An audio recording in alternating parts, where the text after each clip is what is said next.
सबको भी on board लेकर, फिर दूर के शेल्टर होम्स आइडेंटिफाई करके उन ऑर्गेनाइजेशन को भी ऑन बोर्ड लेकर एक कॉम्प्रिहेंसिव सा प्लान ड्रा करके और थोड़ा स्ट्रिक्टनेस करके इन चीज़ों में तब जाकर अब आप देखेंगे कि वहाँ पे इस तरह का प्रॉब्लम नहीं है. I don't think you will find anyone there or you may find very very few people.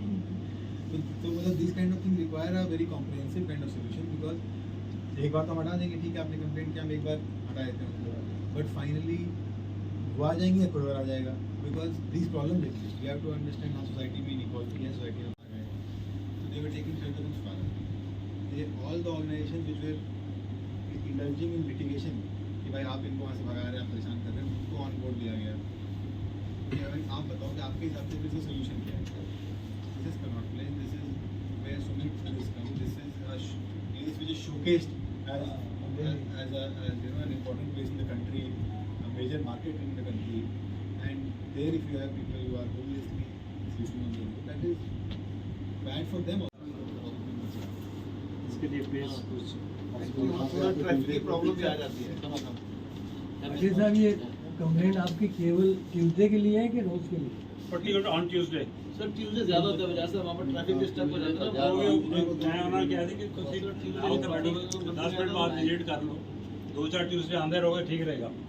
उसके बाद मेंटेन करना. मंदिर में नहीं, जो आगे हमारा शिव मंदिर है, शनि मंदिर है, वहाँ भी है. वहाँ भी लोग मंगलवार को. Thank you sir. ट्यूसडे को आप स्टार्ट करें. तो there is no quick fix. My point is there is no quick fix for this, और उसको हमें फिर उसी तरह से तकलीफ उठाया क्योंकि हमारे सनातन धर्म मंदिर के ये परफॉर्मेंस का, तो इनके वहाँ पे भी मंगलवार को इन पर्टिकुलर थोड़ा बेगर जो होते हैं उनके बहुत रूड बिहेवियर सामने आता है. कई बार लेडीज़ को मतलब प्रसाद मांगने वाले होते हैं, खींचातानी होती है, कपड़े कोई भी फील्ड ऑफिसर आज तक 3 महीने हो गए, 7 अप्रैल को दी थी, कोई भी वहाँ विजिट एरिया में सबसे बड़ा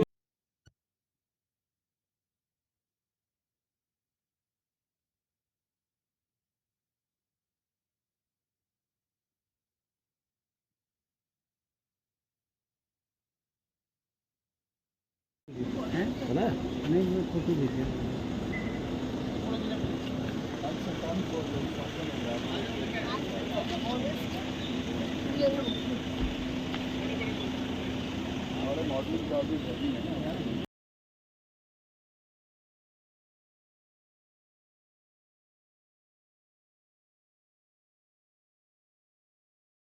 this is what we expect actually. मतलब सेम बहुत सारे लोग ये फेस कर रहे हैं, लड़के यंगस्टर्स जो लड़के रह रहे हैं. मतलब even I have 3 girls at my place, और वो पूरी होल नाइट लड़के लड़कियां आते जाते रहते हैं. Little bit unsafe for you कि मतलब बच्चों की सेफ्टी. कौन है? एक बार नाम बताइए. राजेश भाटिया.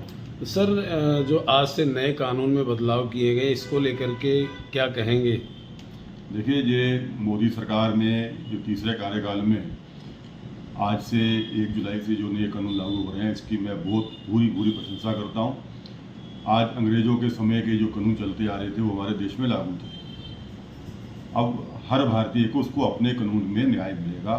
भारतीय दंड संहिता खत्म हो गई, सब कुछ खत्म हो गया. अब भारतीय न्याय संहिता होगी, भारतीय नागरिक सुरक्षा संहिता होगी और भारतीय साक्ष्य अधिनियम होगा.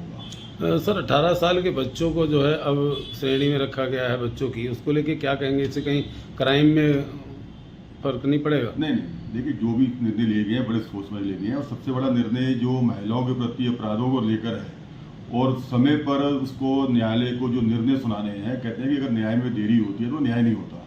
ये जो प्रकार के सुधार किए गए हैं बहुत सराहनीय है. और सबसे बड़ी बात है कि आप पहले कानून कोर्ट कचहरी के चक्कर काटने पड़ते थे. अगर कोई आदमी किसी के गवाह बन जाता था, उसको लगता है कि सजा दी जा रही है, विटनेस एक पनिशमेंट टाइप हो जाती थी. अब वो अपने घर बैठे बैठे अपने अपना VC पे अपने बयान दे सकता है, ऑडियो से अपने बयान दे सकता है. पुलिस FIR लिखने में आनाकानी करती थी, अब 0 FIR लॉन्च होनी है, कहीं भी आप अपनी FIR लॉन्च करा सकते हो. तो बहुत सारी ये न्याय में जो मोदी सरकार ने की है, सराहनीय कार्य है. मैं इसकी पूरी प्रशंसा करता हूँ. इससे काफ़ी फायदा मिलेगा देश की जनता. स्वाभाविक है. तुरंत मैंने कहा ना कि सब न्याय समय पर न्याय मिलना ही जो है सबसे बड़ा काम होता है. अगर न्याय समय पर ना मिले तो न्याय नहीं हो पाता. धाराओं में फेरबदल की गई है, उसको लेकर के धाराओं में जो फेरबदल के शब्दों का थोड़ा उसमें है, मगर उसको बड़ा आसान बनाया गया है. कि अपराधी को अपराध की सजा मिले और जिसने सजा की है, जिसने जो जो, जो पीड़ित है उसको न्याय मिले।